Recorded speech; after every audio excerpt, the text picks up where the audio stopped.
Hello दोस्तों, आप पढ़ रहे हैं कॉरपोरेट टैक्स। कॉरपोरेट टैक्स में आपको कर नियोजन, tax planning and management decision से संबंधित इलस्ट्रेशन नंबर 1 आपको बताने जा रहे हैं। कुछ लोगों को इलस्ट्रेशन पढ़ने में समस्या आ सकती है, इसीलिए इलस्ट्रेशन और न्यूमेरिकल क्वेश्चन जो भी दिए होंगे बुक में, सब हम आपको बताने का कार्य करेंगे। कहता है, निम्न सूचनाओं के आधार पर यह बताइए कि संपत्ति को खरीदनी चाहिए कि संपत्ति को पट्टे पर लेनी चाहिए, यानी कि एसेट्स को परचेज कर लेना चाहिए कि एसेट्स को लीज पर लेना चाहिए। उसके बाद क्या कहा गया है, संपत्ति की लागत दी है, कॉस्ट ऑफ एसेट्स 1 लाख रुपया, हरास का दर 15%, ब्याज की दर 10%, करदाता द्वारा ऋण का भुगतान 20,000 रुपया प्रति वर्ष, कर की दर 26%, अवशिष्ट मूल्य 5 वर्ष के बाद, यानी कि कोई भी संपत्ति खरीदेंगे तो 5 साल बाद वो कबाड़ हो जाएगी, बर्बाद हो जाएगी, तब भी वो कबाड़ में 20,000 रुपए में बिकेगी। करदाता का हरास, कर देने से पूर्व पट्टा एवं किराया देने से पूर्व का लाभ 1 लाख रुपया। पट्टे का किराया, पट्टा का मतलब होता है कोई संपत्ति या तो किराए पर ली जाती है या तो उसे खरीदा जाता है। अगर खरीदा जाएगा तब के लिए अलग सॉल्व करना पड़ेगा, किराए पर लिया जाएगा तब के लिए अलग सॉल्व करना पड़ेगा। पट्टा को किराया देंगे तो प्रतिवर्ष किराया 30,000। तो कै साल का लिखना है आपको, ध्यान देना है। संपत्ति का जीवन काल कितना दिया है, 5 साल दिया है। संपत्ति का जीवन काल एस्टिमेटेड लाइफ 5 साल। सबसे पहले क्वेश्चन जो सॉल्व किया जाएगा, लिखा जाएगा एसेट्स परचेज। एसेट्स परचेज में आपको बताना चाहते हैं 5 साल। आपको अपनी कॉपी में से लिख लेना है, पहला साल, दूसरा साल, तीसरा साल, चौथा साल, 5वां साल। 5 साल के बाद आपको लिख देना है टोटल। 5 साल के बाद आपको क्या लिख देना है, टोटल। समझ आया। संपत्ति पर फायदा कितना हुआ है, संपत्ति से कितना फायदा कमाते हैं, हर साल 1 लाख कमाते हैं। प्रॉफिट बिफोर डिप्रिसिएशन यहां लिखिए, प्रॉफिट क्वेश्चन में बोला है डिप्रिसिएशन, और इस क्वेश्चन से आपको यह मालूम होगा, आपको यह निकल के आएगा कि संपत्ति को खरीदना अच्छा रहेगा कि संपत्ति को किराए पर लेना तब अच्छा रहेगा। 1 लाख रुपया कुल लिख लीजिए, पहले साल 1 लाख, हर साल फायदा कितना कमाएंगे, 1 लाख। डिप्रिसिएशन के पहले 1 लाख रुपया,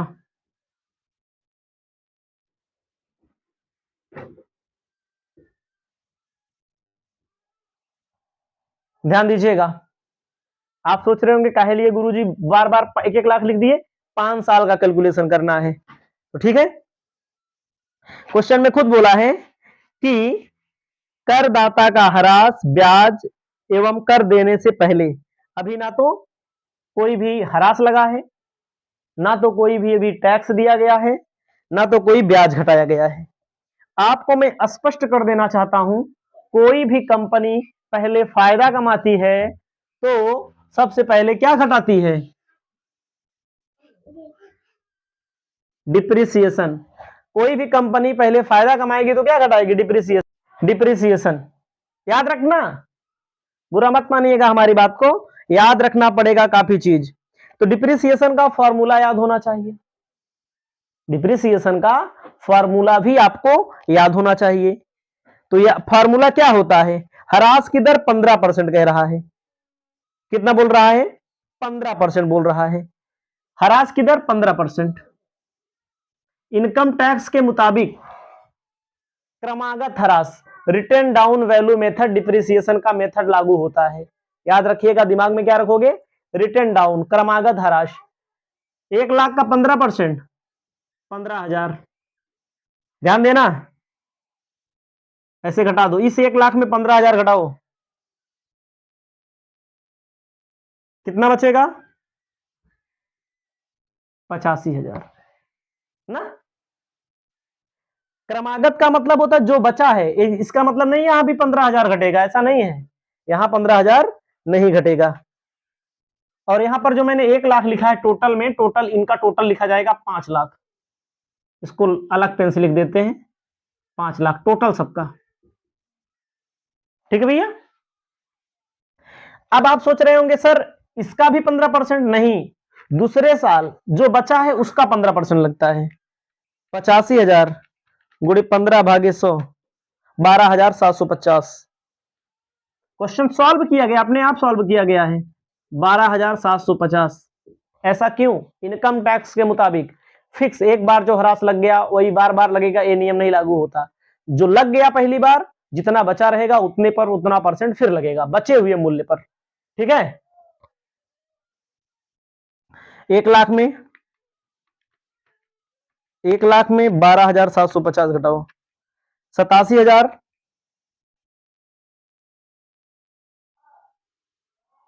अभी ये लाइन मत खींचिए,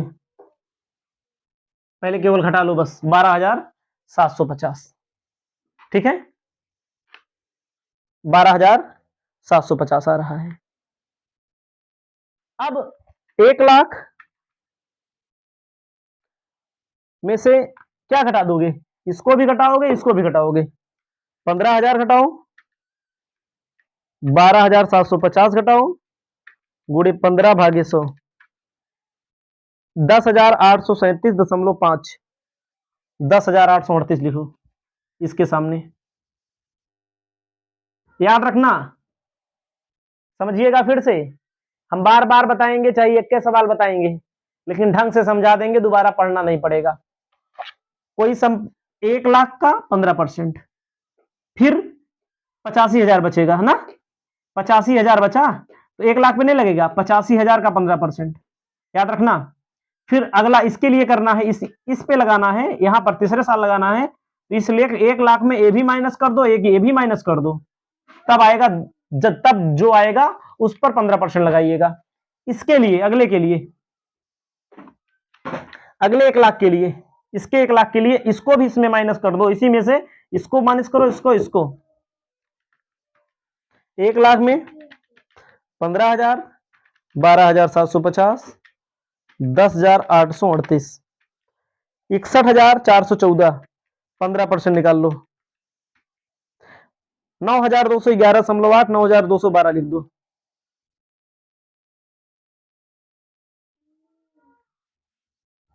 ठीक है, अब इस 1 लाख के लिए ये सब माइनस कर दो। 1 लाख के लिए 15,000 माइनस करो, 12,750 माइनस करो, 10,838 माइनस करो, 9,212 माइनस करो, 52,200 बचेगा, 52,200 का 15%, 7,830 रुपया।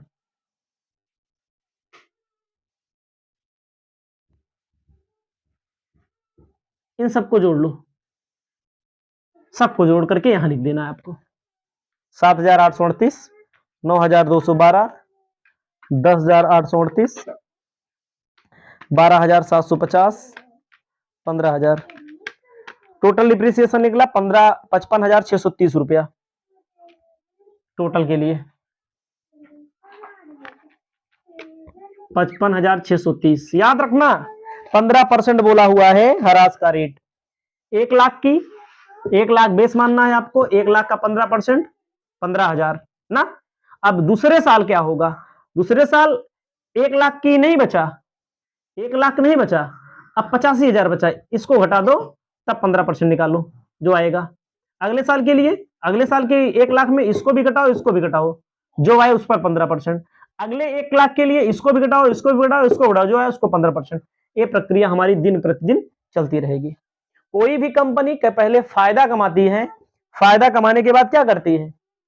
डिप्रिसिएशन घटा देती है, वो कटौती मिलेगी। अगर आप कोई भी बिजनेस करते हैं, जैसे हम कोचिंग पढ़ाते हैं, तो हमारे लिए मोबाइल संपत्ति है, तो हमारे लिए मोबाइल पर डिप्रिसिएशन की छूट मिलेगी। अगर डिजिटल बोर्ड हम खरीद लेते हैं, तब भी हमें किसकी छूट मिलेगी? उस पर जो डिप्रिसिएशन लगेगा, वैल्यू कम होगी उसकी। व्हाइट बोर्ड पर पढ़ रहे हैं, डिजिटल की बात नहीं करेंगे, कर लिया वो गलती हो गई। हम व्हाइट बोर्ड के डिप्रिसिएशन की छूट मिलेगी हमको। समझ में आया? तो मैंने इसका थ्योरी अच्छे से बताया है। अब छूट मिलती है इंटरेस्ट।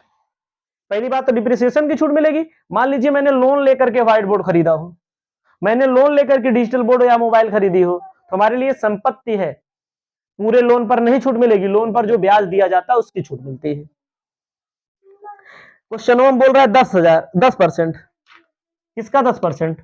इसी का बेस मान के निकालना पड़ेगा। ठीक है, मतलब लाभ का ही 10%। लाभ का 10% कितना? 10,000 ना।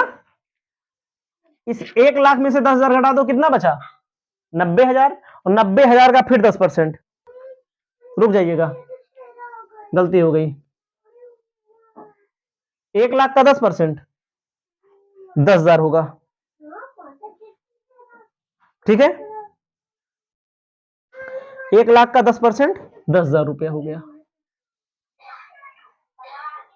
क्वेश्चन में एक चीज ध्यान देना है, 10,000 घटा देंगे कैसे? 10%। क्वेश्चन में कह रहा है कि करदाता ऋण का भुगतान 20,000 प्रतिवर्ष कर देता है। समझिएगा, संपत्ति की लागत 1 लाख रुपया है, 1 लाख रुपया लोन लिया होगा तो हर साल 20,000 कर देगा। पहले साल तो 1 लाख लोन लोगे तो 1 लाख पे 10% लगेगा।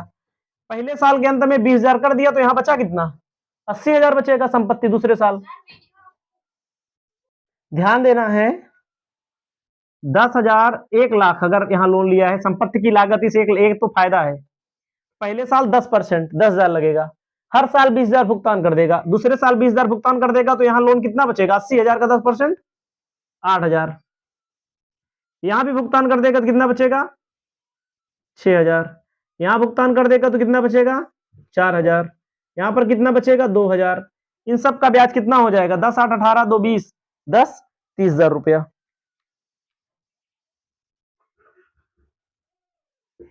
ठीक है, इन सबको हम घटा देंगे, इन सबको हम घटा देंगे। ठीक है, 1 लाख में 25,000 घटा दो, 75,000 हमारा बचेगा।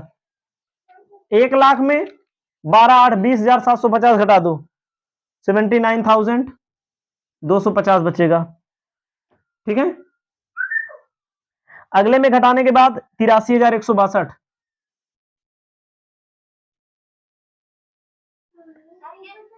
ठीक है, उसके बाद 86,788।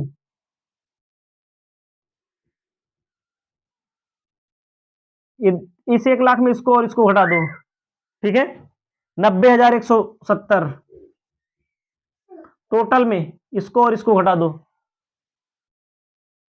टोटल में इसको और इसको घटा दो। ठीक है, 4,14,370।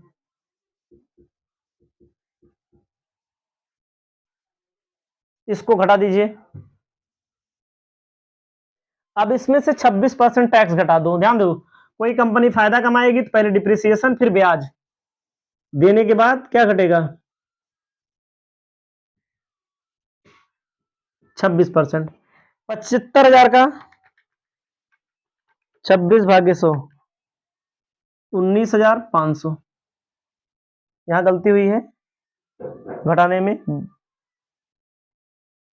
79,250 होगा। अब इसका 7,000 7 9 79,250 का 25/100 19,112 यानी 19,113। 83,162 गुणे 26/100।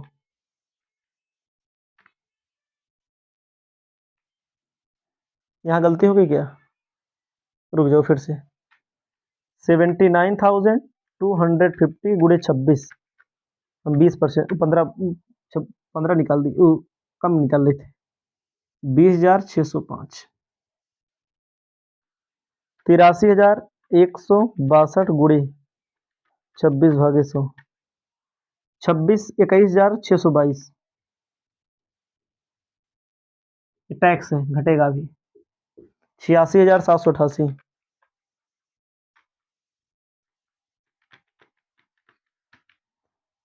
22,564 65। ठीक है, 90,170 गुणे 26/100,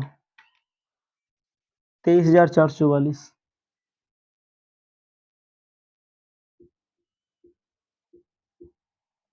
उसके बाद इन सबको जोड़ लो।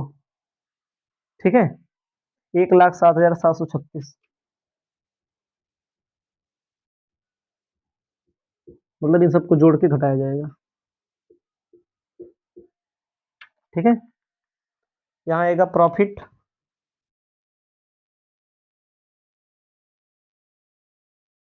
घटा देंगे, घटाएंगे तो आएगा 55,500, यहाँ घटाएंगे तो आएगा 58,645, यहाँ घटाएंगे तो 61,540, यहाँ घटाएंगे तो 64,223, अगला घटाएंगे तो 66,726, यहाँ घटाएंगे तो 1,00,000, 3,06,634।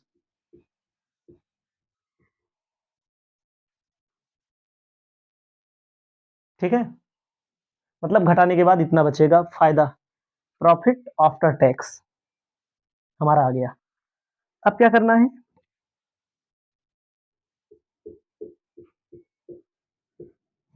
क्वेश्चन में क्या बोला है, ये हो गया हमारा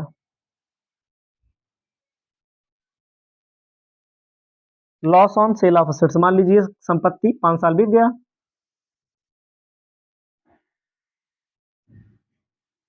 कितने खरीदे थे, 1,00,000 की ना, संपत्ति खरीदे थे 1,00,000 की, और संपत्ति 1,00,000 की थी, ये टैक्स है भैया, टैक्स बना लीजिएगा, संपत्ति खरीदे थे 1,00,000 की हम, यहाँ पर इसमें से 55,630 माइनस कर दो, प्लस 20,000 माइनस कर दो। कैसे भाई, अगर कोई संपत्ति हमने खरीदी है 1,00,000 की, तो 5 साल डिप्रिसिएशन लगा 55,630 का वास्तविक डिप्रिसिएशन हो गया, 20,000 रुपया कबाड़ में बिक जाएगा, तो घाटा कितने का हुआ, 1,00,000 माइनस 55,630 माइनस 20,000, 24,370। समझ में, ये प्रॉफिट निकल के आया, ये 5 साल का डिप्रिसिएशन, कोई संपत्ति आप खरीदोगे 5 साल यूज करोगे तो 55,630 डिप्रिसिएशन घटा, 20,000 के कबाड़ में बिक जाएगी, कुल मिला के घटा कितना हुआ, 24,370 घटा हुआ। अब आपको बताने देंगे अगर इसको लीज पर लेंगे तब क्या होगा, दूसरा टॉपिक होगा लीज पर, मतलब किराए पर लेंगे। तो आपको बताना चाहते हैं यदि आए किराए पर देंगे तो क्या होगा, लिखना है एसेट्स टेकन ऑन लीज,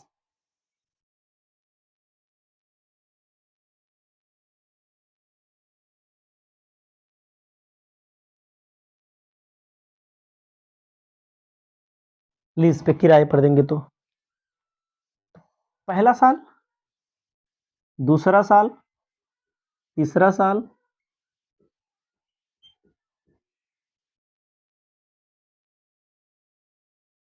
एक 1,00,000 रख दो,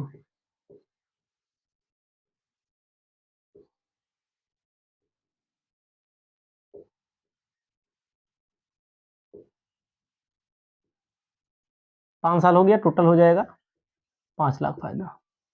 भाई अगर वहां डिप्रिस देखो, जब किराए पर लेते हैं तो डिप्रिसिएशन नहीं देना पड़ता है, जब खरीदेंगे तब डिप्रिसिएशन लगेगा, किराए पर लेंगे तो डिप्रिसिएशन लगेगा, वो लगेगा, रेंट लगेगा, प्रॉफिट होगा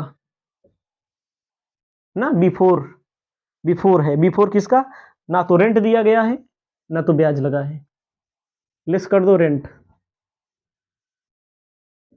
हर साल कितना देना पड़ेगा, 30,000, 30,000, 30,000, 30,000, 30,000, 5 गई 15, 1,50,000 रुपया 5 साल का किराया हो जाएगा, घटा दो, 70,000। ठीक है, 70,000। यहाँ पर कितना हो जाएगा? 535, 3,50,000 रुपया बचेगा। ये आइडिया है। अब इसमें से क्या घटा दो? अब भाई टैक्स दे देंगे ना। जैसे संपत्ति खरीदते तो संपत्ति पर डिप्रिसिएशन की छूट मिलती है। और किसकी छूट मिलती है? ब्याज की मिलती है। खरीदे नहीं है, किराए पर ले लिए। किराए में कौन सा ब्याज देना है? किराया दे रहे, किराए की छूट मिलेगी। अब इस पर टैक्स लगा दो। 70,000 का 26%, 70,000 का 26% निकाल के दिया 18,200, 18,200।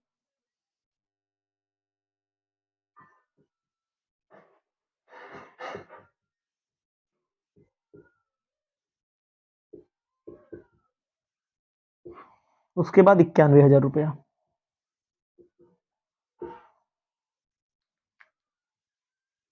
ठीक है, घटा देते हैं 51,800।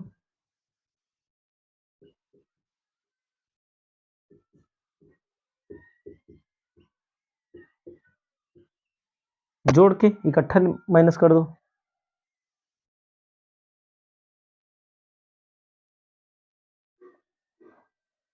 51,800, 2,59,000। क्वेश्चन में कह रहा है कि क्या बताना है, खरीदा जाए ना कि किराए पर उठाया जाए। अगर 5 साल बीत रहा है तो ऑन परचेज पे चेक करो। 5 साल बीता तो ऑन परचेज पर कितना हुआ? 3,06,000। टोटल फायदा कितना बच रहा है? 3,06,634 फायदा बच रहा है। संपत्ति को खरीदने पर घाटा कितना हुआ था? 24,370। ये फायदा बना रहे हैं। संपत्ति को बेचने पर घाटा कितना हुआ था? कुल मिला के फायदा बन रहा है इनका 5 साल में 2,82,264 का फायदा बच रहा है। अगर लीज पर